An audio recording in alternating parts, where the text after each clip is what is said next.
பேராளர்களே, சான்றோர்களே, இளவல்களே, பொருணை இலக்கிய திருவிழாவை சிறப்பாக ஏற்பாடு செய்து நிகழ்த்தி கொண்டிருக்கின்ற ஏற்பாட்டாளர் பெருமக்களே, எல்லோருக்கும் வணக்கம். என்னுடைய உரை பொருளுக்கு வருவதற்கு முன்னால் முக்கியமான ஒரு கருத்தை என்னுடைய நன்றி அறிதலாகவும் பாராட்டாகவும் இங்கே பதிவு செய்ய வேண்டும்.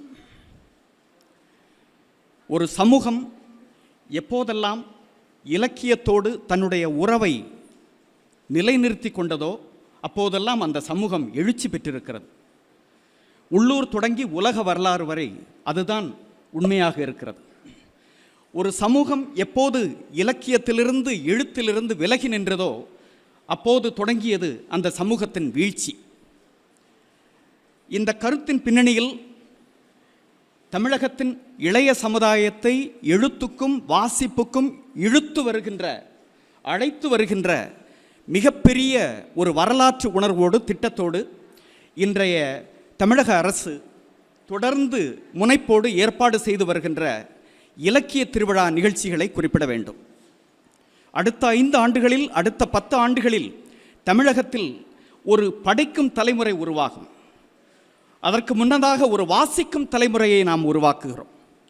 இங்கு உரை நிகழ்த்திய இளவல்களுடைய உரைகளை எல்லாம் கேட்டு மயங்கி அதில் அதிசயித்து போய் கேட்டுக்கொண்டிருந்தேன்.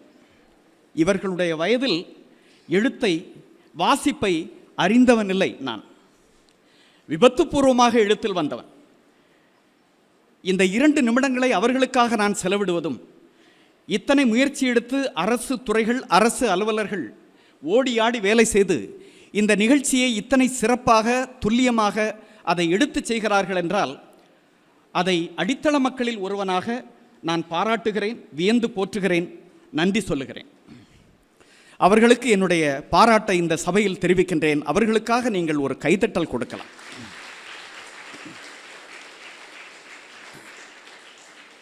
ஆழ்கடலும் அதிசயங்களும் என்று ஒரு தலைப்பில் உரையாற்ற வேண்டுமென்றால் இந்த ஊரில் இருக்கின்ற ஏதேனும் ஒரு மேல்நிலைப்பள்ளி உயிரியல் ஆசிரியரை அழைத்தால் என்னை விட சிறப்பாகவும் செறிவாகவும் நுட்பமாகவும் ஒரு உரையை நிகழ்த்துவார். நான் இந்த மேடையில் வரவேண்டிய தேவை என்ன என்று என்னை நானே கேட்டுக்கொள்கிற போது, கடல் பேச்சை கேட்க வேண்டும், கடலை நோக்க வேண்டும், கடல் பழக வேண்டும் என்பது இன்று ஒரு பண்பாட்டு தேவையாக இருக்கிறது. இது ஒரு பண்பாட்டு அரங்கம். இந்த பண்பாட்டு தேவையை முன்வைத்து நான் கடல் நோக்குதல் என்கிற தலைப்பை முன்னிலைப்படுத்தி நான் இங்கே பேச விரும்புகிறேன். ஆழ்கடலும் அதிசயமும் சார்ந்த விஷயங்கள் இந்த உரைக்குள் பொதிந்திருக்கும். ஆனால் நாம் நிகழ்த்த வேண்டியது கூர்மையான அவதானிப்புகள். எனவே என்னுடைய உரையை கடல் நோக்குதல் என்ற தலைப்பில் நிகழ்த்துவதற்கு இந்த ஏற்பாட்டாளர்கள் என்னை அனுமதிப்பார்கள் என்று கருதுகிறேன். கலீல் ஜிப்ரானுடைய ஒரு ஆகச்சிறந்த ஒரு அற்புதமான ஒரு கவிதையிலிருந்து நாம் தொடங்கலாம். எப்போதாவது நீங்கள் கடற்கரையில் நின்று ஒரு பெரும் நதி கடலோடு கலக்கின்ற காட்சியை நீங்கள் பார்த்திருக்கிறீர்களா? நதி நேராக கடலுக்குள் புகுந்து விடுவதில்லை, கலந்து விடுவதில்லை. அது கடலுக்குள் தன் உறவை ஏற்படுத்திக் கொள்வதற்கு முன்பு அங்கே நின்று நிதானித்து அதிர்ந்து நடுங்கி அதனுடைய ஒரு போதாமை, அதனுடைய ஒரு நிலை கொள்ளாமையை நாம் பார்க்க முடியும். ஒரு நீரின் அதிர்வை நீங்கள் அங்கே பார்க்க முடியும். அந்த காட்சியை பார்த்து அனுபவித்து கலீல் ஜிப்ரான் நிற்கிறார். நதிக்கு தோன்றி இருக்கின்ற மாச்சரியங்கள், கடலின் உணர்வுகள், அதை சில வரிகளில் ஒரு கவிதையாக அவர் எழுதுகிறார்.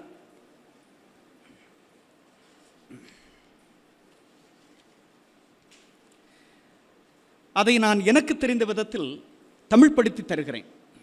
அந்த கவிதையின் சாரத்தை நீங்கள் இழந்துவிடக்கூடாது என்பதற்காக. கடலை நெருங்க நெருங்க நடுங்கி அதிர்கிறது நதி. தான் கடந்து வந்த பாதையை திரும்பி பார்க்கிறது. மலைகள், சிகரங்கள், காடு எல்லாவற்றையும், அது ஊர்களை எல்லாவற்றையும் அது கடந்து வந்திருக்கிறது. அந்த பாதையை திரும்பி பார்க்கிறது. தன்முன்னே விரிந்து கிடக்கும் கடலை உற்று நோக்குகிறது. அதில் கலப்பது என்பது நிரந்தரமாக என்றென்றைக்குமாய் மறைவதுதானோ? நதிக்கு ஏற்படுகிறது ஒரு ஆச்சரியம். திரும்பி போதல் இனி சாத்தியமே இல்லை. நதிக்கு மட்டுமல்ல, எவர்க்கும் அது சாத்தியமில்லை. கடல் நுழைவின் அபாயத்தை எதிர்கொள்வதே பயத்தை கடக்க ஒரே வழி. இது நதி கடலுக்குள் தொலைதல் அல்ல, கடல் பெருங்கடலாகவே மாறிவிடுவது. இந்த கவிதை உங்களுக்கு புரியும் என்று நினைக்கிறேன்.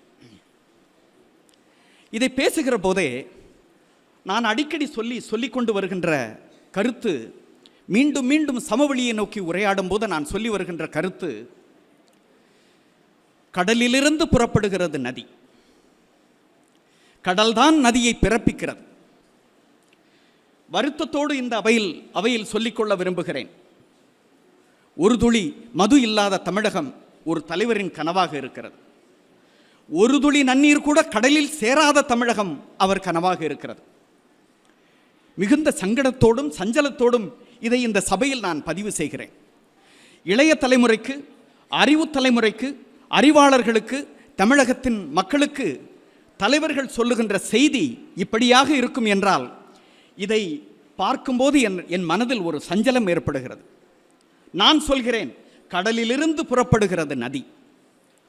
கடல், நதி, நிலம், நீர்ப்பரப்புகள் என்று எல்லாவற்றையும் நீங்கள் பார்க்கிற போது எல்லாமே ஒற்றை நீர், ஒற்றை நீரின் வேறு வேறு பரிமாணங்கள். கடலின் அதிசயங்கள் எல்லாமே அந்த பெரும் நீர்த்திரளில் அடக்கம். எல்லாமே கடலிலிருந்து தொடக்கம். கடலில் புறப்படுகின்ற ஒன்று கடலில் கரைவதுதானே நியதி, நீதி. கலீல் ஜிப்ரான் அதைத்தானே சொல்லுகிறார். ஒற்றை ஆன்மா பேரான்மாவை நோக்கி செல்லுகின்ற பயணத்தைப் போல நதி கடலை சேர்வதுதானே நீதி, நியதி. அதை தடுப்பது என்ன சமநீதி? அது நிலத்திற்கு நாம் செய்கின்ற வன்முறையாகாதா? இயற்கையிலிருந்து விலகிச் சென்ற மானுடம், இயற்கையிலிருந்து விலகிச் சென்ற ஒவ்வொரு காலத்திலும் இயற்கைக்கு பெரும் சேதம் நேர்ந்திருக்கிறது. யாரையும் அச்சுறுத்துவதற்காக சொல்லவில்லை. ஒரு எழுத்தாளன் எதிர்காலத்தை முன்கணிப்பவனாக இருக்க வேண்டும். இந்த சமூகம் என்ன சிக்கலை எதிர்கொள்ளப் போகிறது என்பதை முன்கணித்து சொல்பவனாக இருக்க வேண்டும் ஒரு எழுத்தாளன். ஒரு எழுத்தாளன் போராளியாக இருக்க வேண்டும். அவன் முன்கள போராளியாக இருக்க வேண்டும். அவன் செயல்பாட்டாளனாக இருக்க வேண்டும்.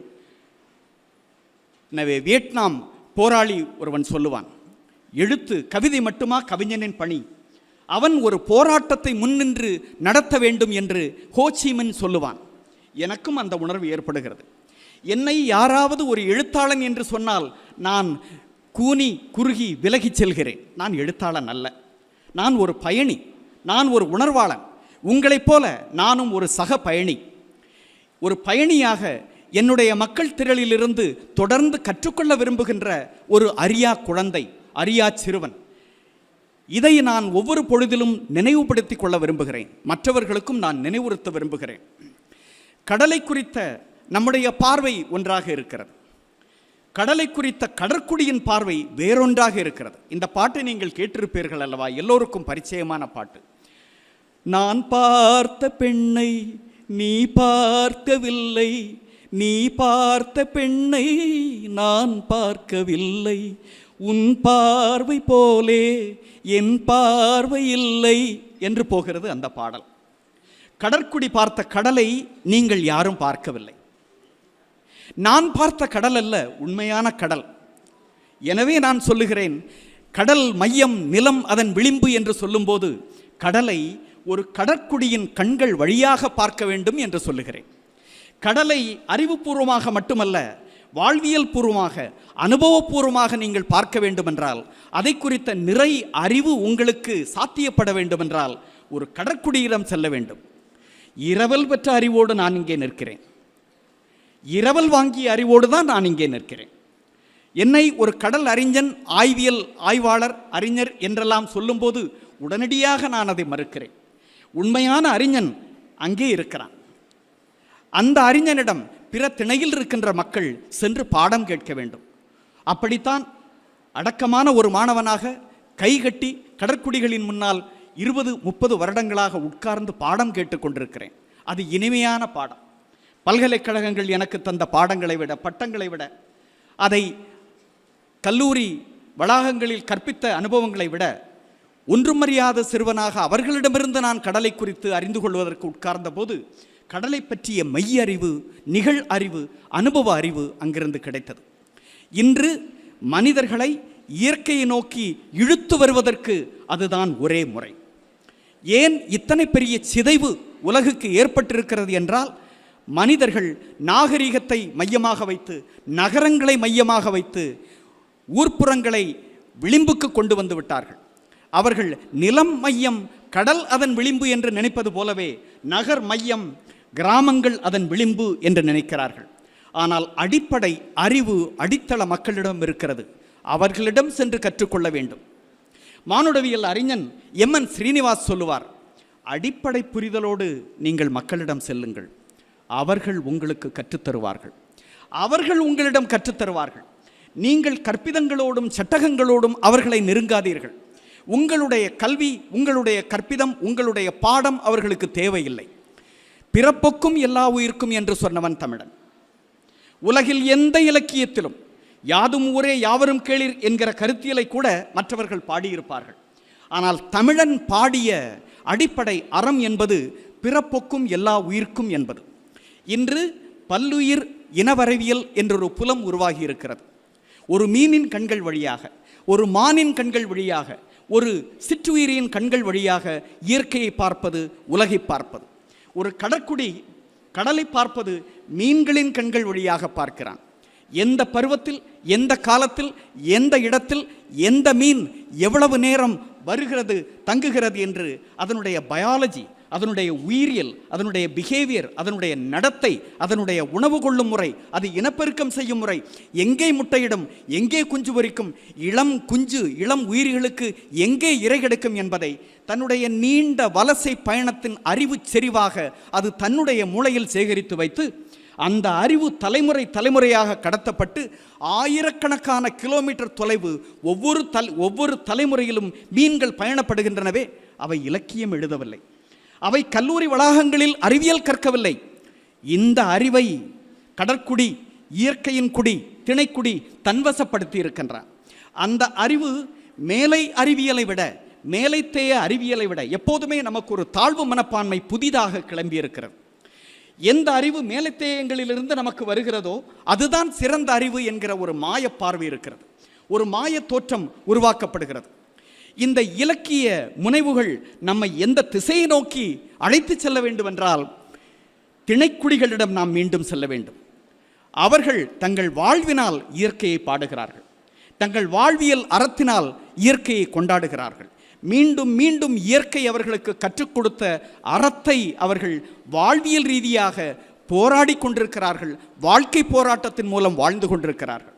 இயற்கையை காக்க, வானிலையை காக்க, சூழலை காக்க, சுற்றுப்புறத்தை காக்க இயற்கையின் குடிகள் மிகப்பெரிய போராட்டங்களை முன்னெடுக்கிறார்கள், வடக்கிலும் தெற்கிலும் மேற்கிலும் கிழக்கிலும். என்றால் அது அரசுக்கு எதிரான, அது ஒரு ஆன்டி எஸ்டாப்ளிஷ்மெண்ட் அஜிடேஷன் என்று அதை தவறாக பார்க்கிறார்கள்.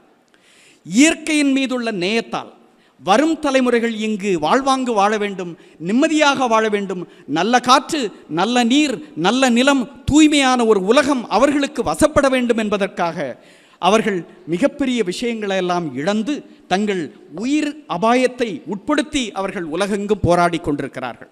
நாம் நூல்களை தேடி செல்வதைப் போலவே இயற்கையை தேடி செல்ல வேண்டும், வனத்தை தேடி செல்ல வேண்டும், கடலை தேடி செல்ல வேண்டும்.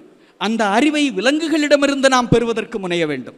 நான் ஒரு ஆறறிவு பெற்ற மனிதன் அல்லவா, நான் ஒரு அறிவியல் பேராசிரியன் அல்லவா, பல்கலைக்கழகங்களில் ஆய்வுகள் நிகழ்த்தியவன் அல்லவா, நான் எப்படி ஒரு மீனிடமிருந்து அறிவை பெறுவது என்பது. இன்று பல கோடி வருடகால தொல்லியல் அறிவு என்பது, அதை ஹேக்கல் என்கிற ஒரு பெரிய அறிஞன் சொல்வார், ஆன்டோஜெனி ரிப்பீட்ஸ் ஃபைலோஜெனி என்று.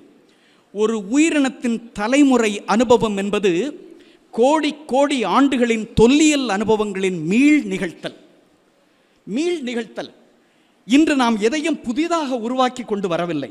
நம்மிடம் இருக்கின்ற அறிவெல்லாம், நம்மிடம் இருக்கின்ற நடத்தை எல்லாம் இயற்கை தந்தது. நாம் இன்று இருக்கிறோம், நாளை மறைந்து விடுவோம். ஆனால் நாம் கடந்த தலைமுறையிலிருந்து பெற்றுக்கொண்ட அந்த பாடத்தை நாம் தக்க வைத்து வாழ்ந்து நம்முடைய அடுத்த தலைமுறைக்கு எடுத்துச் செல்லுகிறோம். கடலிலிருந்து நான் நிலத்தை நோக்கி உரையாடுகிறேன். இந்த திணை நிலங்களுக்கு இடையில் மிக மிக நெருக்கமான ஒரு உரையாடல் இருந்து கொண்டிருந்தது. எந்த காலத்தில் எந்த நேரத்தில் அந்த கெடுவாய்ப்பு நிகழ்ந்தது என்று எனக்கு சொல்ல தெரியவில்லை ஐயா. ஆனால் அந்த அந்த கெடுவாய்ப்பு நேர்ந்திருக்கிறது. திணைகளுக்கு இடையிலான உறவை நீர் பேணி வந்தது. நீர் உலகின் மொழி, நீரின்றி அமையாது உலகு என்று இலக்கியம் சொல்லுகிறது என்றால் அது எந்த நீரை பற்றி சொல்லுகிறது? கடலில் உப்புச்சுவை இருக்கிறது, அதை குடிக்க முடியாது. ஆனால் உலகின் ஒட்டுமொத்த இயக்கத்தை நிலைநிறுத்தி அதை தக்க வைத்து பராமரித்து நிகழ்த்தி கொண்டிருப்பது கடலில் இருக்கின்ற உப்பு. இந்த உப்புக்கும் நீரோட்டத்துக்கும் என்ன சம்பந்தம்? கடலின் அசைவுகளுக்கும் நகர்வுகளுக்கும் என்ன சம்பந்தம் இருக்கிறது? உப்பு, சூரியன், இந்த இரண்டும் சேர்ந்து செய்கின்ற மாயங்கள், எல்லா ப்ராசஸ், எல்லா நிகழ்வாக்கங்களையும் இந்த சூரியன் தருகின்ற வெப்பம், கடல் கொண்டிருக்கின்ற உப்பு. கடலில் முதலில் உப்பு இருக்கவில்லை. மனிதன் உப்பை தேடி நிலங்களிலும் பாறைகளிலும் குகைகளிலும் தேடி சென்றான். உப்பு வளத்திற்காக போர்களை நிகழ்த்தி இருக்கின்றான். ஒரு குறிப்பிட்ட காலத்தில் கடல் நிறைய உப்பு இருக்கிறதே, அந்த உப்பை எடுத்துக்கொள்ளலாமே என்கிற ஒரு பட்டறிவு கிடைத்த போது அந்த போர்கள் நின்று போயிற்று. தோழர்களே, இளவல்களே, நாளை ஒரு பெரும் போருக்கான சாத்தியக்கூறுகள் இருக்கிறது. அந்த போர் காற்றுக்காக நிகழப்போகின்ற போர். இயற்கையாக இருந்தது. திணைநில மக்களுக்கிடையில் எந்த காலம் வரை பண்பாட்டு ஊடாட்டங்கள் இருந்ததோ அந்த காலம் வரை மக்கள் வாழ்ந்தார்கள். துண்டுபட்டு போன மக்கள் பலவீனப்பட்டார்கள். உங்கள் கவலையை பற்றி, உங்கள் அக்கறைகளை பற்றி, உங்கள் கரிசனங்களை பற்றி எனக்கு கவலை இல்லை. என்னுடைய கரிசனங்களை நீங்கள் செவிகொள்ள தயாராக இல்லை. இந்த விபத்து நேர்ந்திருக்கிறது.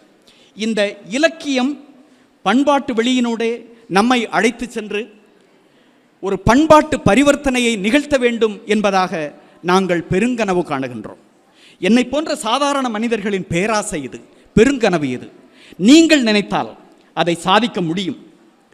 கடலை குறித்து நான் எவ்வளவு பேசினேன் என்பதை விட கடலை நீங்கள் எல்லாம் உற்று நோக்க வேண்டும் என்று நான் நினைக்கிறேன்.